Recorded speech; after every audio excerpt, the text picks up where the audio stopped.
Okay mga nurses, welcome back again sa ating channel. Welcome to the second part of the CH in review drills for the board exam sensitive topic. Pag-uusapan natin sa video ito ang fundamental practice of community health nursing. This is basically a review of your community health nursing process and the family nursing care plan. Okay, let's start with this one. So let's start with this assessment. Of course, since nursing process po ito, susundan pa rin natin ang proseso ng nursing care plan or the nursing process, which is first is your assessment. For the assessment nga lang po, okay, ang assessment natin sa community is different from the levels 1 and 2 of clientele and the levels 3 and 4 ng clientele. Level 1 and 2 is the individual and family, while the level 3 and 4 is the group and the community as a whole. So assessment po ito, of course, we're going to collect data. For the data collection, we're going to collect secondary and primary data from the community, and we're going to categorize this data, and afterwards, we're going to collate them. So for the data, we are going to collect for the individual and family, and of course, separate po yan for group and community as a whole. After the data collection, we are going to collate. So collation is basically categorizing the collected data from the community. And afterwards, we are going to present. Yes, you heard it right. Magpe-present po muna tayo. Why? Because enhancing the capability of the people means we need to involve the people in the decision making. So kailangan po natin i-present yung mga data nila at sabay-sabay po tayong mag-decision, and majority of the decision making should be done by the community people. Assist lang po ang gagawin natin. And that's the time na mag-a-analyze po lahat. So analysis should be done together with the community people. This is to improve their self-reliance among the self-reliance by involving them into decision making. Then afterwards po, okay, we need to assess the data and categorize the data, and like I mentioned earlier, and the category of data in the community are the following. We have your family structure, characteristics, and dynamics.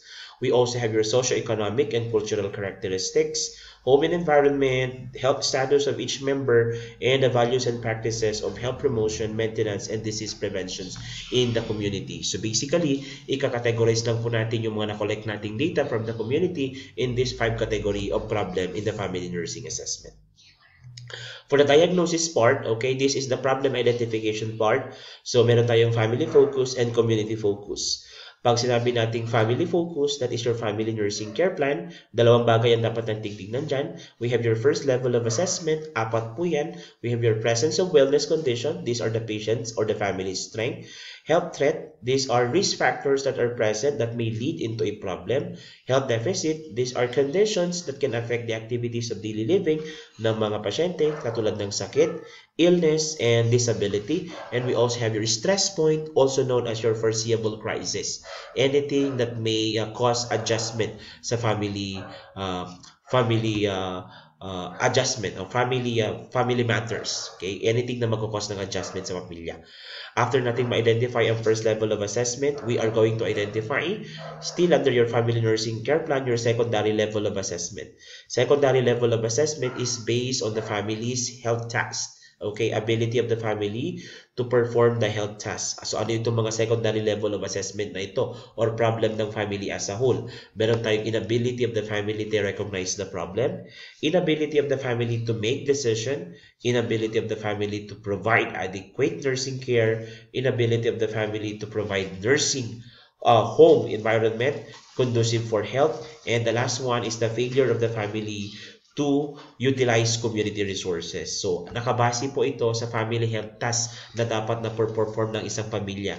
Pag hindi po nila na-perform ang family health task na ito, nagiging secondary level of assessment or secondary problem po sila sa family nursing care plan. Now, for the community health nursing problems naman po, meron tayong 3 types of problems. Meron tayong health status problem, health resource problems, and the health-related problems. Excuse me. So health status problems po, these are the increase and decrease po sa mga census sa community. For example, increased number of dengue, increased number of COVID-19, the decreased number of vaccinated individual. Lahat po yan health status problem. Health resources naman po, anything na related resources. Ibig sabihin, lack of nurses, lack of hospital, lack of vaccines, lack of medications. Lahat po yan ay health resources problem. Health-related problems naman po is yung hindi pasok sa dalawang kategory na yun. For example, nagkaroon ng mga social problems. For example, nag-aaway ang mga political groups kaya hindi makapag-decide kung tataasan o babawasan ang budget for health. That is an example of your health-related problems. Among the three, ang pinaka-priority natin is the health status, while the last priority is the health-related problems.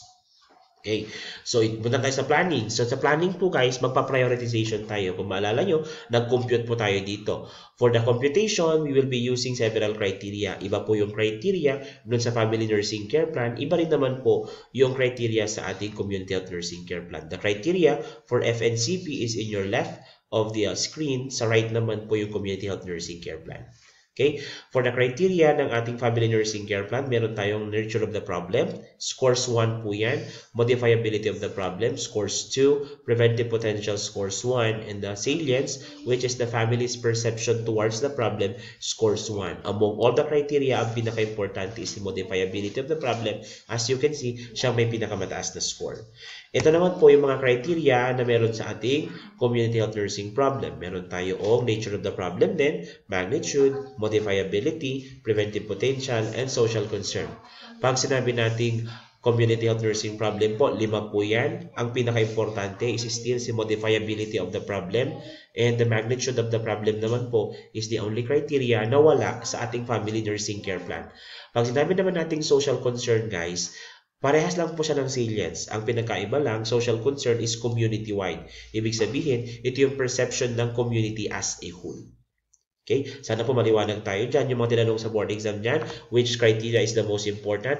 Modifiability of the problem. Which criteria refers to the perception of the family? Salience. Perception of the community? Social concern. Which criteria is not present or not used in your Family Nursing Care Plan at ginagamit sa Community Health Nursing Care Plan? Magnitude of the problem. So magnitude of the problem refers naman kung how many percentage of the population is affected. So ito yung mga criteria na ginagamit natin in order to prioritize problems in the community. Sana po maliwanag tayo dyan. Next, plan formulation po. For the plan formulation, gagawa tayo ng goals and objective. For the goals and objective, mag-identify lang po tayo kung ano yung goal natin for the Family Nursing Care Plan and the goal for the Community Health Nursing Care Plan. So basically, this is the initial step in the evaluation parameter because the objectives that we will be setting will be the basis for our evaluation. So dito, Family Nursing Care Plan, then meron tayong Community Health Plan. So for the formulation of goals, goals are the general statement while objective are the specific outcome. For example, I want to become a registered nurse. Yun ang goal mo. Anong objective mo? I need to pass all my subjects. I need to pass the board exam. Okay? Those are the objectives. Yung specific na dapat mong gawin para ma-achieve mo yung iyong goal. Okay? So tap the boards guys. Next po is implementation. So implementation is carrying out the intervention and utilization of the resources plus monitoring for both the FNCP and the Community Health Nursing Care Plan. So ito na implementation ng mga plan activities na meron tayo during your planning phase. And the next one is the evaluation. For the evaluation naman, this is the appraisal part. Under the appraisal part po, meron tayong elements. Elements includes structural, resources or the facility, process or the method, and the outcome or output. Pag sinabi natin structural, ang ina-assess natin dito is yung physical facility.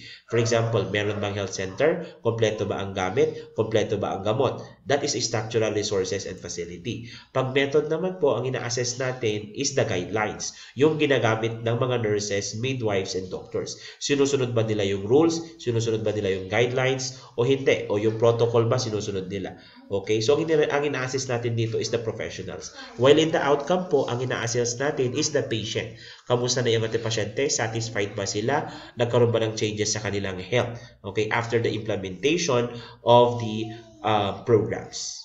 Then after that, okay, ano mga gagawin natin para ma-achieve ang mga bagay na ito? Okay, meron tayong procedures later on sa mga next videos natin. I-discuss natin ang bag technique, thermometer technique, isolation technique, heat and acetic acid test, Benedict's test, and Rumpel-Leeds test. Pag-uusapan din natin si activities, home visit, clinic visit, and sa methodologies, pag-uusapan natin si epidemiology, NES, Vital Statistics, FHSIS, Health Education, and COPAR. Abangan nyo po yung mga susunod na video. I-upload ko siya within tonight at makakatulong po to sa inyong board exam. See you in the next video.